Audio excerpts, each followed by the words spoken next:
Hello, my friends. Now, isn't it interesting how manufacturers will often follow each other when it comes to things like naming items? Like, for example, some have named their vehicles after, especially their SUVs, if you're Hyundai, after famous American cities. And there we have, and here we have a GMC pickup, a midsize, that's named after a geologic structure called the Canyon. But what else is interesting here is, well, let's say Toyota, for example, they have a car called the 86, right? Well, this is the Canyon AT4, and it's a very different vehicle than the 86. The 86 is a sports car. This is a pickup truck, and as you can see from this grill, that oh damn. Let's see. Yep, I was afraid of that. Well, it's not the 84, it's the AT4. All-terrain 4 maybe? All-terrain 4-wheel drive? Well, I'll tell you what it is. It's one of the survivors that has been expanded upon in the GMC Canyon line, because they've really culled the herd in terms of what's available. You got one cab style now, and you got one wheelbase. It's all one, man. One. We are one. One is the beginning. Are you one, Herbert? I am not Herbert. He's not Herbert. We reach. But it has got some really, really nice stuff on it, especially if you like to take the occasional trip off-road. Let's dig deeper, shall we? That's what we do.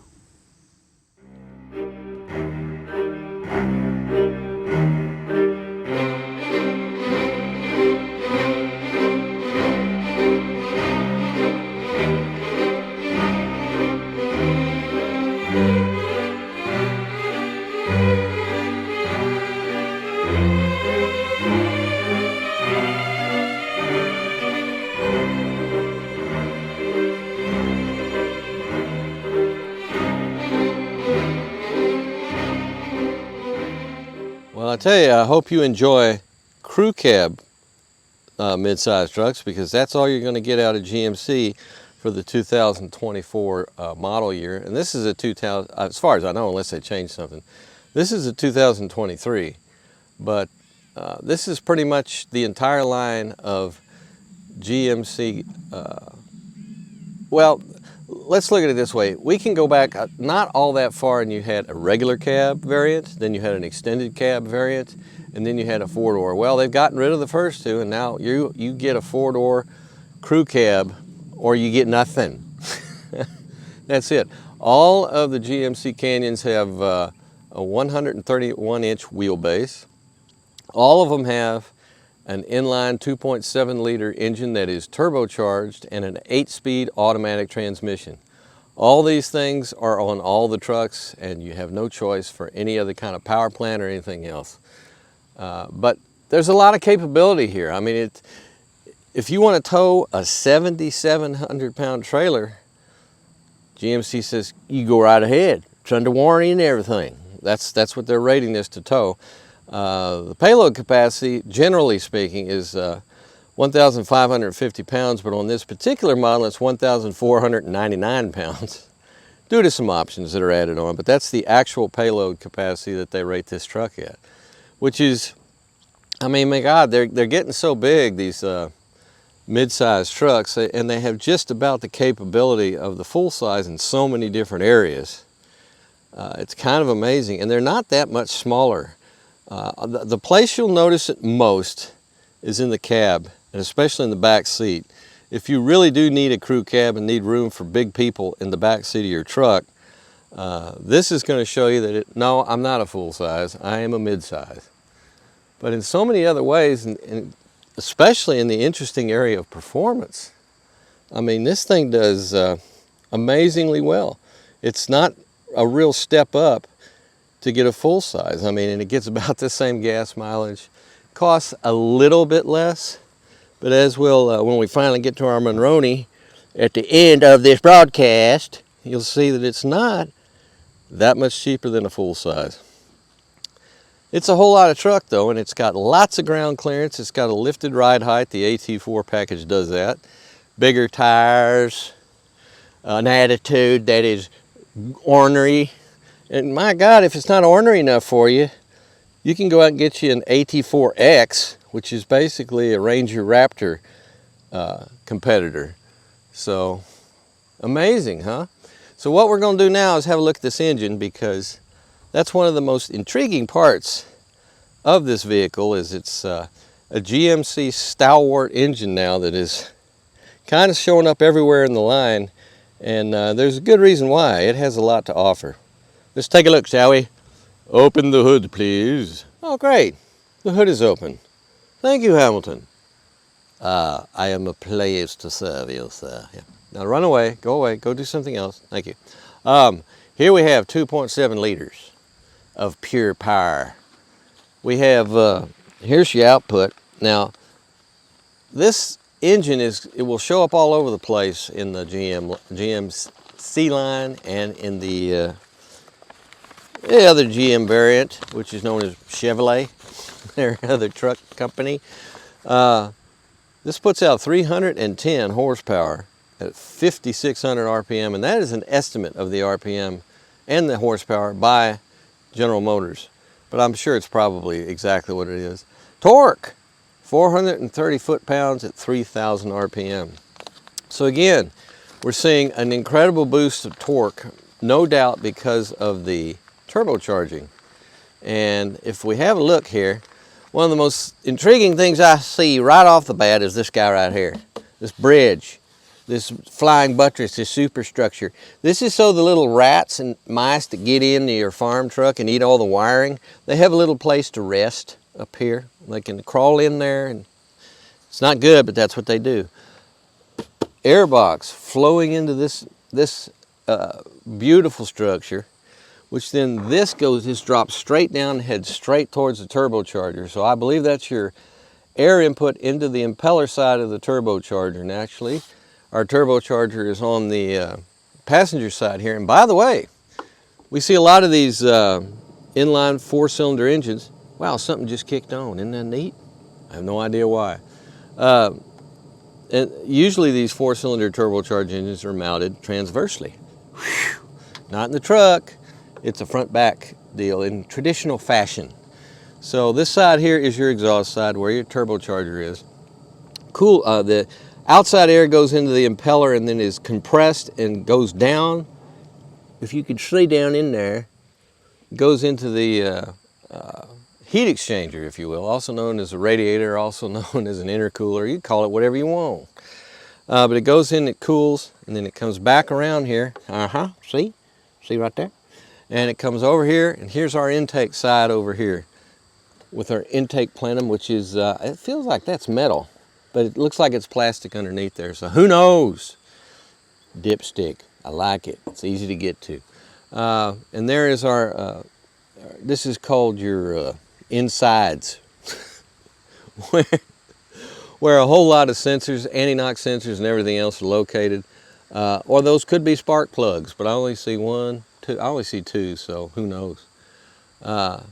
But it's actually a very straightforward design, and there is a fair amount of room around this engine, which is good to see. If you look in the front, oh, now the thunder's coming. If you look in the front here, you'll see a serpentine belt very clearly, and that's very easy to get to should you need to change it. We use 5W30 oil, very common on GM vehicles, very easy to come across. And it's this engine, I'm happy to say, has been out long enough now, so any, I think, problems they had initially have been eliminated or fixed. But I can't swear to the reliability of anything these days because I haven't owned one for like 150,000 miles, so I can't say anything. But go to Consumer Reports. They know a lot, and because if you're getting a truck, I still associate it with work, and it has to be day-to-day reliable with low maintenance costs, that kind of thing. Here's our battery over here on a massive 12-volter, and this is which side is the positive side? I can't really. Oh, that must be it right there, underneath there. And here's where you fill up your washer fluid. And buzz-ah, that's pretty much it.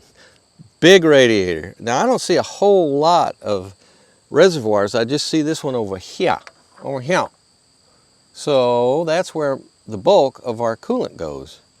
And I think that's the only place the coolant goes, which is kind of nice because with a lot of turbocharged vehicles, you'll have more than one reservoir, one serving the engine and one is more focused on the turbocharger apparatus because it can get hot, as I'm sure you're aware.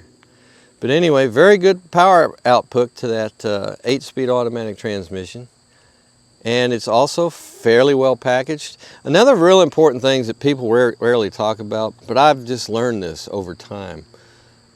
If you have an engine that has a lot of space around it like this, that is all part of the cooling system as far as I'm concerned, because the ambient heat that comes off, especially these aluminum blocks, aluminum heads, it gets radiated out, and if it has no place to go because there's components everywhere, well, you're going to have a hotter running engine. But in this case, you got enough space around there, so I think a lot of the heat will just dissipate off it and kind of lower the load on the rest of the cooling system, which is good. All right, I like the engine. What does it drive like? We'll find out very shortly. But first, some other stuff. Goodyear Wrangler, king of the outdoor stuff. So what we have, Goodyear, Wrangler, Territory, all-terrain AT. Looks very much like all the school, the BF Goodriches and your Falcons. It's got these reinforced sidewalls, so it can take some hits from little rocks and things that you encounter on your trail.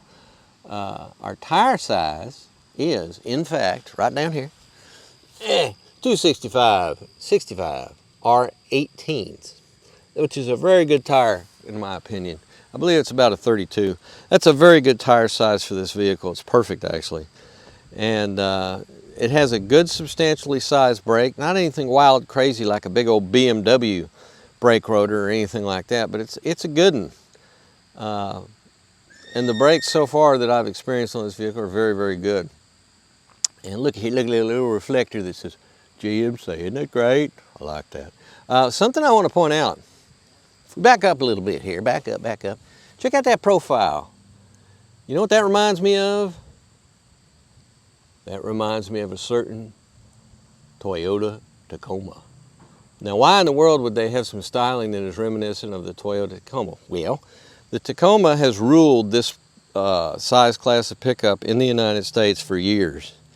And they sell substantially more of those than they do of the GM or Chevrolet counterparts. So they do things, they do little things like tweak the styling to make it look a little bit, they just assume that people like that better, that styling better, so they incorporate a little of it into their design while still remaining true to the brand and the family resemblance to the other GM trucks. So it's a good job. Everyone's happy, no one minds. I think it looks good too. I think it's a beautifully styled truck. Now here, it's one of my favorite things on all the GM trucks. Look at there, you can just climb right in. If you have the tailgate down, like so, damped, look at that. Oh, it's so sweet and slow. Look at that. But you want to get in the back of the truck, there you go. Whoop. Holy, how did we get back here? But it's not a huge bed. It's not tiny, but it's not huge. This is what you're getting these days on most of these pickups because they're pushing and pushing and pushing for you to get a crew cab. And the crew cab design takes away bed space. There's all there is to it. So what do you need? Do you need a bigger bed or do you need more passenger room? Well, you only have a choice with General Motors now because this is what you're going to get. They don't have a long bed version of this, at least to the best of my knowledge. Like I say, 2023 model and 24, I'm not sure if they're changing that. Something tells me they're not, but who knows. We have a bed liner, or is it a spray-in effect? I think this is a spray-in. And you've got, this is nice, you got all these little holes down here to drain it. And if you own a pickup, you know that's, and you don't have a cover on it all the time, you know.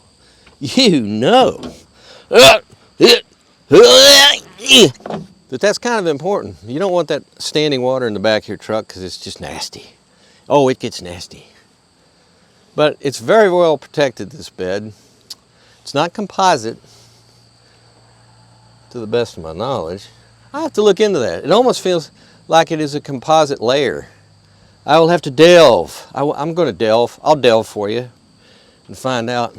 The tailgate is nice and light too, and closes with a solid junk, which is great because you want that in your truck. It feels very well put together. Everything about this truck, I will say right off the bat, it feels very well put together. And can take some punishment, last some years. And it has by the way, you can actually see it here. It actually has a wider stance than the trucks have had before, and I believe, not sure if the AT4 model is a little wider than the other models. It might be though, because that's a pretty wide track on there. Wide track is always good, except on really narrow trails, in which case you don't like it as much. But in every other part of driving and towing, a wider track is always beautiful. All right, so what else? Look at all this ground clearance. We'll get under there. We'll have a proper look at it. But I really like this truck, and I like I said, the style I was talking about, it's sort of resembling the Tacoma, but you know what else it really does resemble? Like a Chevy Silverado and a GMC Sierra. It's real family resemblance. It's just a little bit more compact, and it's a good looking truck. And now let's check out the interior. It's not just the interior of the 2023 GMC Canyon. It is a feast of new visual pleasures. I really like this new interior. I guess that's my way of saying that. I think it's really, really efficient. It's easy to deal with for the most part, but from a pure visual standpoint, I think they've really done a fine job with this new interior. We'll start with our instrument cluster, which of course is everything's flat screens now. We all have glass cockpits, like all airplanes pretty much are these days. And in this case, we have a central cluster that has a few variations on it. Now this is kind of probably one of the ones that people would use most. You have a central digital speedometer. You have your tachometer. See, look there. Woo-hoo, woo! Your tachometer in the lower part of the circle down there. Then to the right, you have both your fuel gauge and your temperature gauge. And then, if you go over to the right here, wait, what is that? Well, there's our oil temperature. So, very comprehensive. And then we go over here. What's over here? That, in fact, is your temperature gauge for your transmission. So, look at all this information. Quite a bit. And then you have, of course, your mileages on the bottom there. Well, that makes me wonder. We have 5,486 miles on this particular unit. And then 332 miles. I guess that's a triple. You know, I was having this problem earlier trying to figure out the ways of the trip odometer. And this is becoming another one of these areas like how difficult it is to put your favorite radio stations into the audio system as to how intuitive a particular vehicle is. And that's how do you find the trip odometer and reset it. Now, so many of the best cars out there, in my opinion, still have some kind of a switch, like it would be over here, or like a knob switch in here, or something that's an old style switch that makes it super, super easy for you to reset your information for your trip odometer, because that can be very important in all kinds of different aspects of your life. So what do we have with this stuff? Well, let's play with it some. First of all, I want to share with you the primary choices that you have. Now, this is, like I said, one of the most popular, I believe, for most people. But this one is much more there's your trip odometer right there, 73.9. See, I was just funning with you. I just like to have it always available. That's my thing. The 334 miles down there is, of course, what? That's your range. It's right next to your fuel pump. So that is the range left on this vehicle that I have already put almost 74 miles on. So, and this is not a bad display either. And again, you have a very, very comprehensive set of gauges to tell you what's going on with all your drivetrain, especially if you may be towing. Very, very well thought out. This cracks me up right here. This is your Prindle. By the way, if anyone ever tells you, like somebody, you go into your auto dealership or your maintenance of choice person, and they say, well, we're going to have to replace that Prindle switch. And you go, Prindle? What? Prinkle? What? Isn't that some kind of potato chip or something? No, what it is the park, reverse, neutral, drive, low. Prindle. That's the Prindle switch. All automatic transmissions have one. They fail occasionally.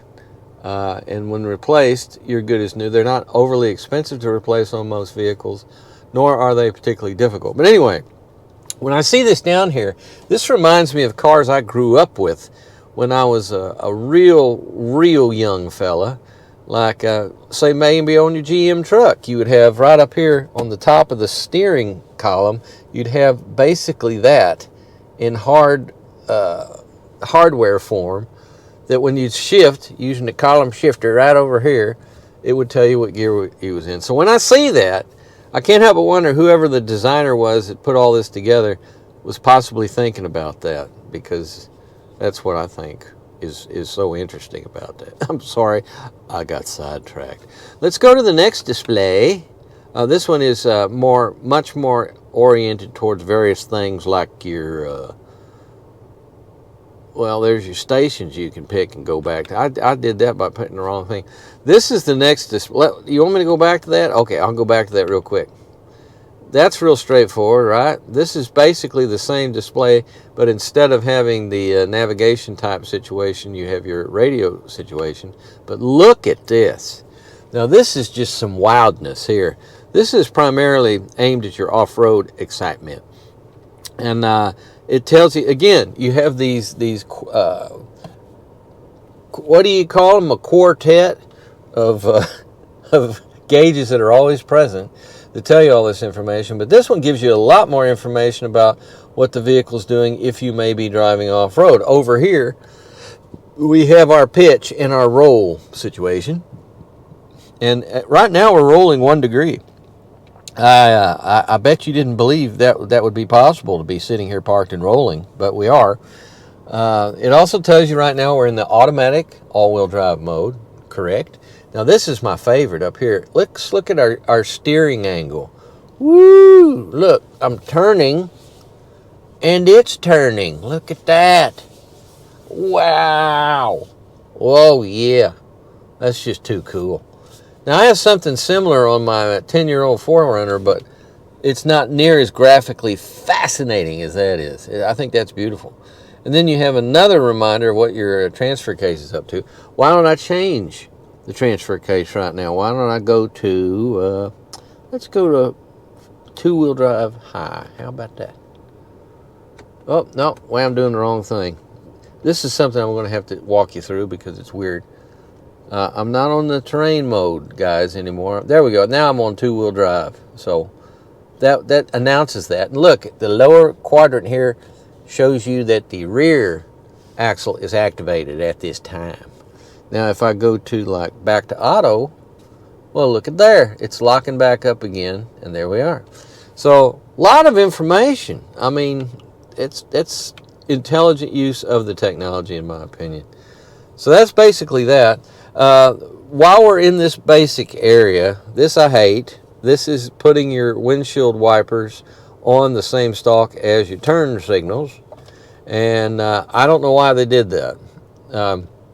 I will allude to this again when I'm driving because it bothers me. But if you have a column shifter, as I was showing you earlier, as we were doing a little time machine back to maybe 1968, and an automatic transmission quadrant display that they used to have.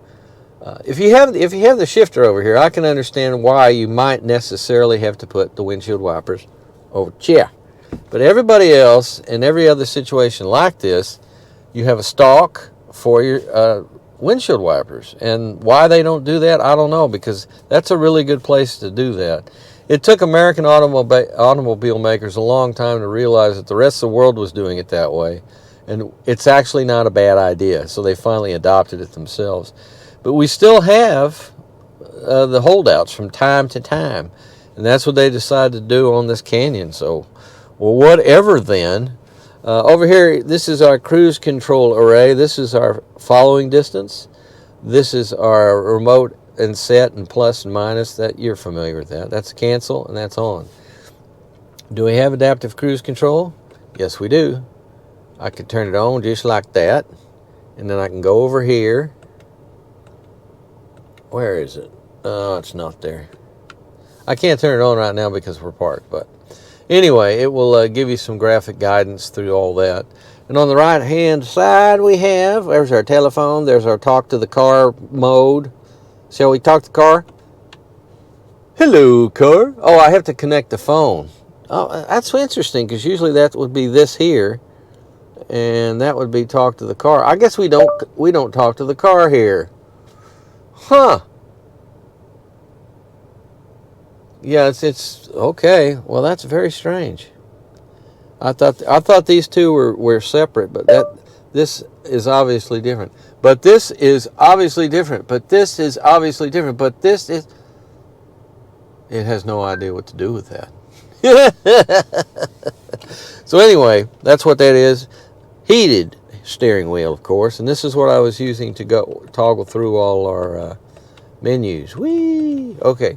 So over to the right, we have a very, very, again, an intelligently designed center touchscreen, mounted low enough so that it doesn't in any way, shape, or form even begin to interfere with your forward vision. And it's a nice big screen too, and the quality of the graphics and everything are excellent. Look at that. It's beautiful. It's just beautiful. Let's see, what else we go to? We go to vehicle here. And doors and windows. We have a number, like everybody else, that has 10 million submenus. So if there's something you want to alter on this vehicle, you're not going to have a whole lot of trouble finding a way to do it. It may take you a while initially to figure out how it all works, but otherwise, don't sweat it. Now, here's a question for everyone. Where in the heck is the switch to turn the lights on and off or do whatever you want to do with your lighting? Well, there's nothing over here except this is just to regulate the intensity of the instrument cluster lighting. Otherwise, what the hell are you supposed to do as far as well, there's where you turn on your front fog lights, auto high beams. This is how you operate all that stuff, but isn't there a switch somewhere that you can maybe do that? No. What's this do if I push this in? Oh, that's just that. I like that. But again, we're getting into an area where they just want to move everything over to the center touchscreen, and that's a bad idea. Don't do it. Here we have just below that our climate control area, very, very standardized. And in this particular 84, see, 84, AT4, we have an excellent assortment of seating comforts, including ventilation, which I just turned on because it's kind of hot outside. And then we have heating. And then we have all kinds of manual settings depending on what you would like to do. But you also have a very, very good, I'm sorry about the glare there. There, how's that? You also have a very easy to use adjustment system to, you can either do your zone and then the front passenger can do their zone, or you can sync them together as I have done. So that's all good and well and happy. And now if we drop down here, we have this kind of, it's kind of like a bag of stuff that they stuck down here because they didn't know where else to put it. But this is your lock for your doors. Or is that, oh, this is for putting all your doors down at once. Yeah, because that's really important to be able to do that. How do you make them go back up? Yeah, I can't. I'm trying. Well, all the windows are down. I'm gonna put them all back up now. Boy, is this crazy. That's just to lower all the windows at once. That's a very important switch if you need to lower all the windows at once, I guess. This is your auto engine start stop, and you can deactivate if you want to. That's off. This is on. Usually it's the other way around. Usually it's on. The deep temp position is on, and then, or excuse me, is off if you put it in. What I'm trying to say is you normally have your engine auto stop, but you have to select a button to stop it from auto stopping. This is exactly backwards. You turn it on if you want to auto stop. I recommend it in this vehicle because for some reason this vehicle has one of the strangest idles. It's almost like something's rolling in a hamster cage. And I don't know if that's normal. I don't know if there's something wrong with this, that some journalist beat the crap out of the truck, which could have happened. 5,400 miles is quite a bit for a press vehicle that has the ability to go off-road, because somebody did God knows what to it, or towed something too big, or who knows. Here we have, this is a just your lane warning system, as opposed to, oh, I was thinking of the wrong car, wasn't I? Yeah. This is if you want to add it to your cruise, I believe. We'll test it out very shortly and find out. This is nice because that's an auxiliary, so you can plug in something that you'd like some auxiliary lighting, for example, and there's a switch, a wired switch for it that's properly wired in, so that's great. Directly below that, we have your USB-C and your USB-A. Then we have our charger here. Are we charging? I don't see any indication that there's charging taking place. Oh, there isn't. Oh, there. Now it's working. It helps if you put it in the right place. That's actually very convenient and easy to use. Okay, now we get into some funky stuff. Now, here we have your basically normal shifter. You also have a manual mode right here. If you put it down into low, you will now have the ability, I think, yes, low 2, low 3, low 4, low 5, low 6, low 7, low 8. So there you go. Those are all your manual selections. So that's purely mechanical, feels very normal. Now here is very interesting. We have this is a dual mode knob. And what it does, the outside does what? Modes. It just went into off-road mode. There's tow haul mode. There's terrain mode, which how that different. I don't know why it went that way. I guess it's probably because I have to be in four-wheel drive high or something like that. Or probably four-wheel drive low, I should say. But there's the normal mode, and then there's the terrain mode, and then there's the tow haul mode, and then there's the off-road, and there is no sport mode. See, I'm spinning her all around. Nothing's happening. Except the truck remains stationary. The background is altered to whatever setting that you set it to. We're going to normal. There we are. Isn't that normal? Okay. Now on the inside of this, you have the outside, which is what I was just turning. But on the inside of this is how you select what drivetrain you're using. If you want 4 high, 4 low, 2 high, automatic, just like that. So all this is together in this knob right here, instead of having it in 2 separate knobs, which, you know, if that's how you like to fly, and you're a 2-knob kind of person, I got news for you. You're not gonna like this very much. But it works fine. I mean, it's very easy to get used to. You just have to remember what you're doing when you start twisting things. There's our cup holders, and here's our very nice little center console with look at that, a good deal of depth. There we go.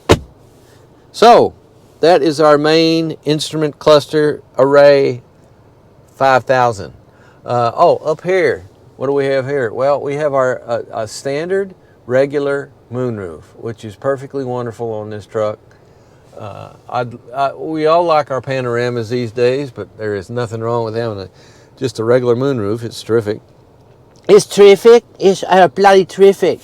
And here is our AT4 signature upholstery, which is, of course, conceived of I don't have the Monroney with me.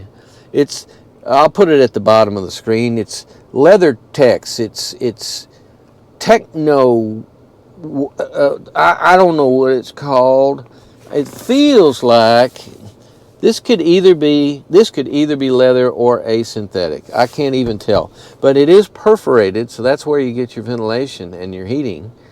And support is very, very good. It's good for, as far as the amount of room for a tall person up in this front area, you're in good shape. You have a lot of headroom, and actually there's a pretty decent amount of leg room as well.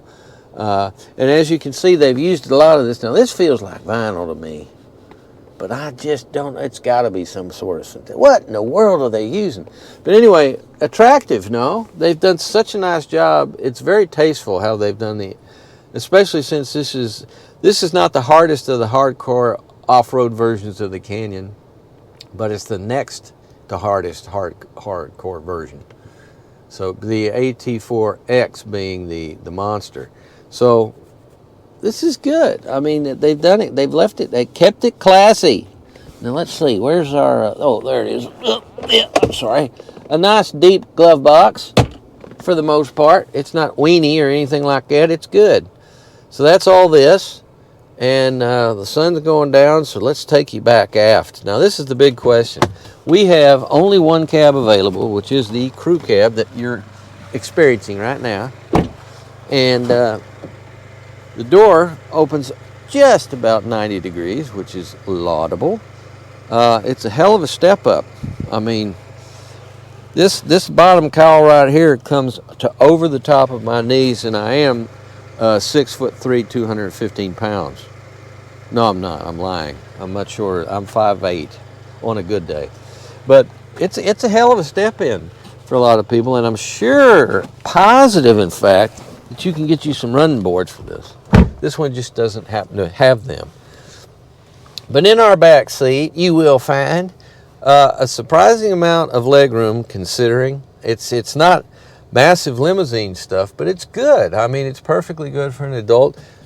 Ditto for the headroom. There's a good amount of headroom, which is surprising because you look at this when you're first getting in the vehicle and you think it's not going to be that roomy back here, but it actually is not bad at all. I actually think they did a good job with this. You have your 60/40 array, which I'll demonstrate in a minute what that means in this context. There's our armrest. There's our little winder. We got your little winder here. Hello out there. Good, huh? Nice. So this is actually quite comfortable, and one of the best things they've done with this vehicle, in my opinion, is the rake of the rear seat is just enough. It's most of the vehicles in this class in the back seat when it's a crew cab suffer from a too upright rear position, so that it gets really uncomfortable because your back is you'd like just a little bit of recline to your rear seat. But this one's good. This is not bad. And you have a commanding view. You're also, it's not stadium seating, but you seem like you're a little higher, so you can actually see out of here. And the belt line is very low, so you do feel a sense of spaciousness. And the window goes all the way down. Top marks. Oops. It's not automatic, so you got to do that. Hold it on there. But that's good. I mean, that's perfectly reasonable. What do we have here? Well, that's our dome, and it's also our map lights. We don't have single little cool bullet LED map lights, but that's perfectly acceptable the way it is. Can you turn this off? I don't think you can turn that off. I think no matter what, it's always going to turn on when you open the door. Down here we have USB-C, USB-A, ventilators.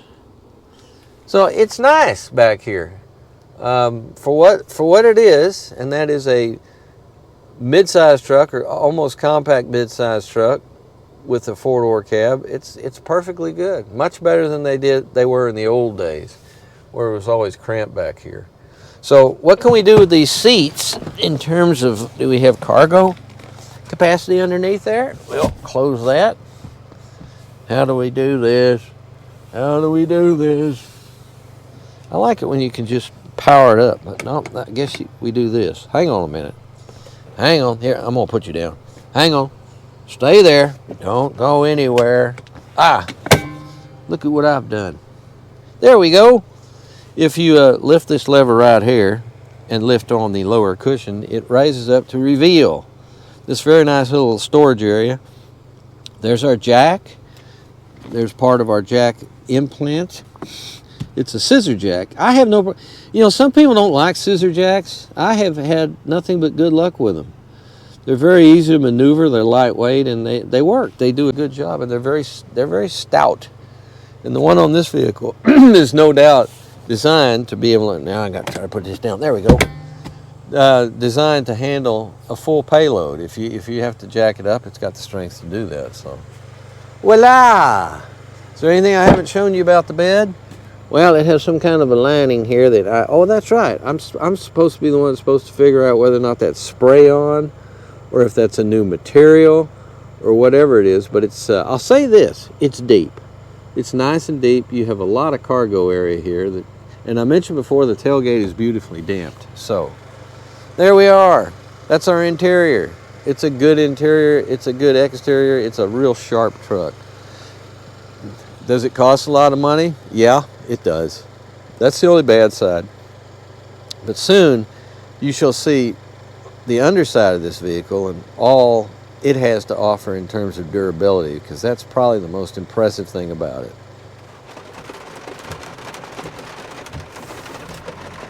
Well, once again, as you have seen on recent videos, the sky is falling.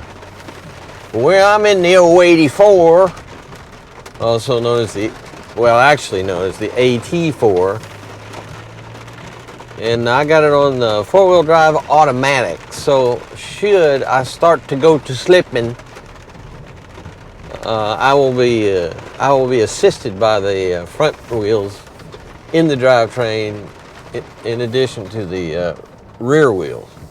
Oh wow, it looks like it's stopping now. Did you do that?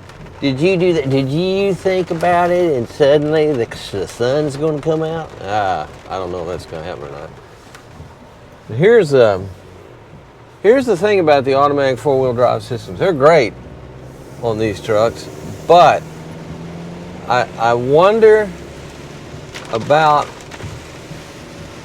their overall rugged ability, because I noticed it on the full-size GM products, like especially the heavy-duty version, I should say. They don't have an automatic mode in most of the four-wheel drive systems, because those things are capable of pulling tremendous amounts of weight. Although this little Canyon here is no slouch in its ability to do things. I mean, holy cow, it can tow 7,700 pounds and haul just about 1,500, which is the same as most of the full-size half-ton pickups. So wow, that's impressive. And so far, I've discovered that it has, even though it has an off-road package, it's not the AT4X is like a little Raptor and costs a bloody fortune. This is not a cheap truck either, by the way. But this is for most people that need an off-road capable pickup. This one has got the goods. It's got your skid plates. It's got a nice stiff suspension. I say stiff, that might imply that the ride is bad when it's empty, but no, not at all. It rides quite well, actually.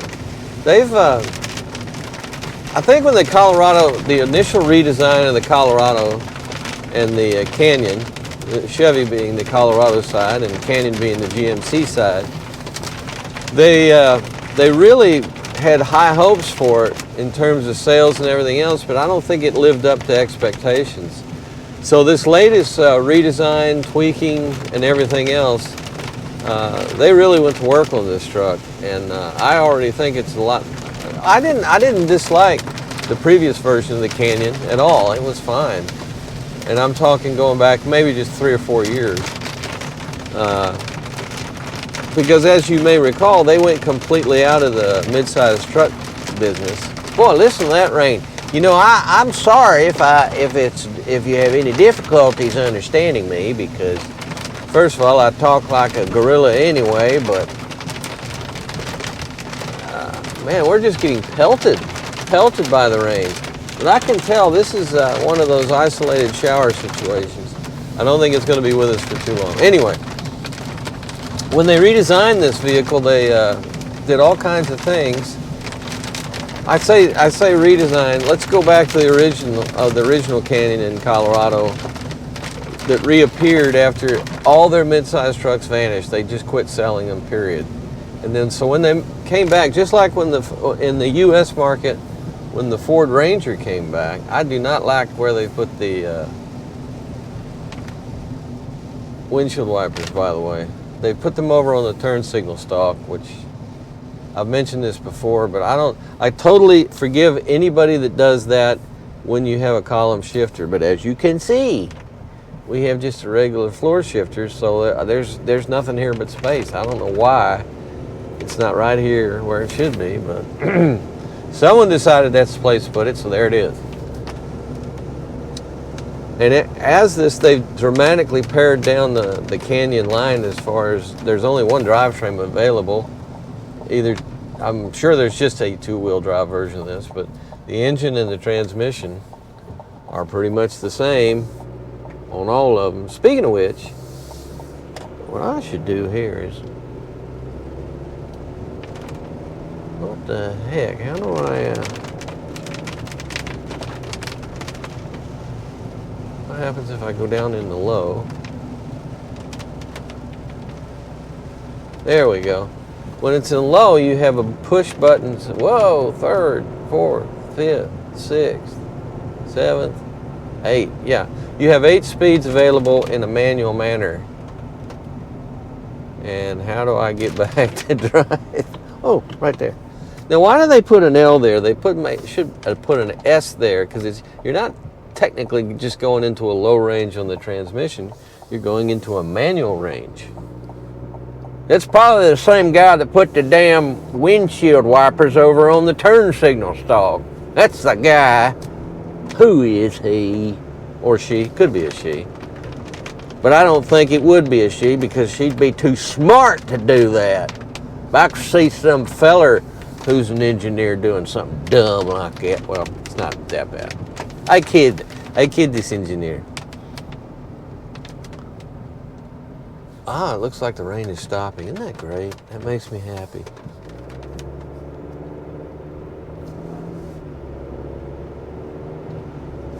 This engine is interesting. It makes a little more noise than some of the inline 4 turbocharged engines out there, but not too awfully much. It's a good sized engine at 2.7 liters. But I feel like the transmission is the most interesting aspect of this drivetrain, because it shifts a lot. It's doing a lot of shifting to access all these 8 speeds that it has, and to maximize your fuel economy, which, by the way, is rated at, oh boy, I'm going to have to dig that out. Hang on, there it is. 25 miles per gallon overall. That's very good for a truck like this. That's not bad at all. And I think the transmission's got to be a big part of that, because it is shifting a lot. It's smooth. The shifting is smooth, but it is definitely doing a lot of work just to put it in exactly the right ratio for the speed you're going and the load on the truck. So, and there's nothing wrong with that, by the way. That's why you put all those speeds in there. It's going to be shifting a lot, just to, like I said, nail that torque curve and everything right where they think it ought to be, so that you will maximize your fuel economy. And when you have turbocharging like this, you have that nice torque peak that goes from, what did I say it was? Hang on. Letter here. I gotta send that. Hang on. It is 2,000 RPM for your torque peak. So, interestingly, that's a real nice, there's a lot that are lower, a number that pops into my head all the time with turbocharged 4 cylinders, as far as having a torque peak, is usually 1,400 RPM. This is a little bit higher than that, but it's still low enough that I think is very practical for a pickup like this. The brakes are nice. Oh, I gotta stop short. Is this fella gonna turn? Yep. Oh my God, he's got his windows all darked out and it's a van. Could it be the government? Could it be some of them X-Files people? Could it be agents of S.H.I.E.L.D.? Boy, I tell you, where's all this traffic coming from? Every time I look, turn around, there's another. Where's another brother GMC vehicle? That would be your, what do you call that? The trail, I forgot what that's called. They don't make that exact vehicle anymore. Whee. We are very close to a GMC dealership as I drive here, so I've noticed this about certain cars. If you have a particular make of vehicle that's not super common, like a Ford or a Chevy or something like that, and you start to get close to a dealer that sells, say, I don't know, like GMC trucks, you'll start to see more of them because people are taking their car in and out for service. People are doing test drives. I was wondering what was going on once when I was down in just outside, I was in New York State near Tarrytown, New York. Parts of Tarrytown have people that are, for lack of a better term, loaded. I mean, and I was down there and I saw something I never see up here. Maybe once every year or so. Somebody in a Ferrari. And I was down in Tarrytown and I saw several. Just at different times. Parked at lights, in parking lots. I just saw Ferraris. And what the heck? And sure enough, there was a Ferrari dealership not far from where I was going. So, ooh. Well, that makes sense then.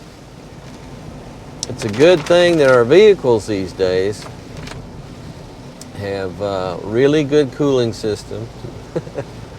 The tires that you can get nowadays are so much better than the tires even just 10 years ago as far as their overall year-round performance. There's a lot of tires that do surprisingly well. They're all-season tires or all climate tires. They have all kinds of names they're calling them by now, but they do really well in both the summer when it's dry and winter in the snow. It's one tire and it performs beautifully in both of those situations. And you see more and more tires up here anyway that have the severe service snow rating on them, even though they're perfectly good to use year-round in regular driving. It's quite an accomplishment, actually. Whoa! I'm telling you what, we're getting all puddled. There's some puddling going on. Good thing this thing is 80 feet up in the air. This is such a tall truck. It's not, there's something, I've had two General Motors trucks. One was a 2500 heavy duty, which I think you've probably already seen the review of that. And then this one, and in both cases, these were really tall trucks, and they had really good ground clearance, which is good in a truck. And that 2500 in particular, I mean, that thing was built to, like, do, I was thinking it would be the perfect electrical line truck for some of these heavy-duty lines that run from main power plants out, like some of the big feeders, and they're built across the country, but there's no real road underneath them. It's clear, but you can drive a vehicle along underneath them, provided it can really handle in a few places, some pretty rough off-road situations. And I was thinking, man, you could haul a big old spool of wire in the back of that thing, because it can haul 3,500 pounds in the bed. And you could have it, and you could drive it anywhere, and you had a ground clearance. I said, it's a perfect lineman's truck. There's nothing it won't be able to help you with, which is what our pickups are for, even though people just buy them to drive around these days. But what they're ultimately were created for was to help you and to haul your things, pull your trailers, usually while also hauling things, doing both. Well, isn't this fun? This is called go down the fire road in a storm, pretty much, in your rugged vehicle. And our little friend here, our Canyon, is doing quite a good job. This is getting pretty nasty. I'm glad the tires are new and everything. And the truck's doing a very good job of negotiating roughness. Man, what a mess. You know, this would be one thing if this is just like a freak storm. We've been having these storms like, I think about 4 out of the last 5 days. It's been pretty messy. It's been ugly. It's been terrifying. There we go. Our suspension is doing a great job over all these rocks and stuff. You can't even see the surface itself because of all the flooding. My goodness gracious. It gives a man pause. Remember that nature is the ultimate arbiter. There we go. I think we're through all this. We're going to hit some pavement here. There we go. Salah. As we go deep into the canyon with the mosquitoes. What mosquitoes? What the heck? This time of year? They're really not supposed to be around like this. What are they doing here? Here we go. Here is our Canyon AT4 rear suspension. Now, what do we have compared to the other guys? Well, in the realm of the compact pickup, we still have that good old stalwart leaf spring setup that has become, well, my God, it's been around as long as there's been little pickups around, to be honest with you. And for 2024, Toyota is going to go to coil spring setup on a couple of trucks, but for the most part, everybody's still going with leaf springs. Why? Well, they've shown over the years that they're durable, and they're very good at both delivering a smooth ride when it's unloaded and a smooth ride when it's heavily loaded, and good control. But my favorite thing about these guys, they're just, as we all know with leaf springs, they're just pieces of metal that are stacked one on top of each other, and it is an extremely simple way to build a rear axle, especially if you want something that's rugged and, dare I say it, an off-road worthy type of rear suspension. Especially if you're going to have, let's pretend you're going to actually have a huge load that you're hauling off-road.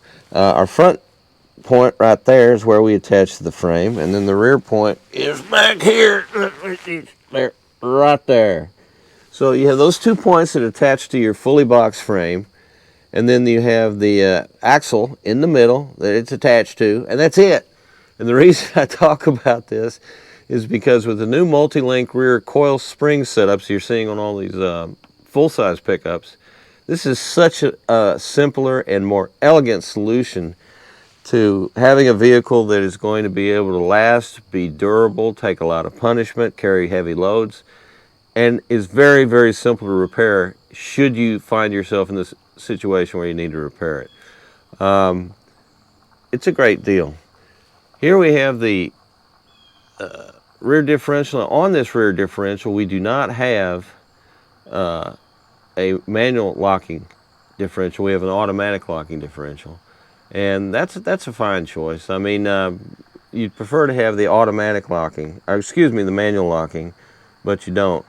So that's basically what you got there on your AT4. I think your AT4X has a automatic locker, and you got, what else you got? You got your braking system here that is completely electronic, which is very reliable and very simple, and one of the best ways you can possibly go. So there you go. What else do we have? We have a temporary spare tire. I don't know why that is, but you do. And the only other thing missing on this truck for off-road work is, well, it's not really for off-road work, but it's a a trailer brake controller incorporated into the front dash. You don't have that on this vehicle. I'm not sure why. But otherwise, plenty of ground clearance. It is extremely stout with a fully boxed frame. And there's our torsion thing right there to keep the frame stiff side to side. And the new modern frames are really interesting because they're made of thinner metal, but they're fully boxed. Everybody uses a fully boxed frame now. And that's as strong as an old, thicker metal C-channel. Probably even stiffer than that. So you want to go off-road with this truck? No problem. You want to go further, get some really incredibly stout shocks, you can go with the AT4X, but you're going to spend a lot more money. And in my experience, this truck does just fine the way it is. Good job, Canyon. Well, Geely fritters. So that's our 2023 Canyon 4-wheel drive AT4 84 crew cab. And beautiful vehicle. I mean, it's an actual truck. It's not a lifestyle vehicle. And I really like that about it because I think it can handle some serious tasks.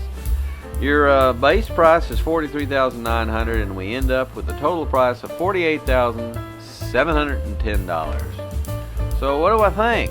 Well, like I said, I like it a lot because it's a truck. It's got more than enough capability for, especially considering it's just a little old mid-sized truck. It drives really nicely. It seems like it's built like a brick house, and it has plenty of capability in terms of 7,700 pounds of towing and 1,500 pounds of payload. So there you go. So thanks for watching. You guys take care of yourselves out there. Watch that rain. It'll get you. And we'll see you very soon next time. Gesandt geworden, sein viel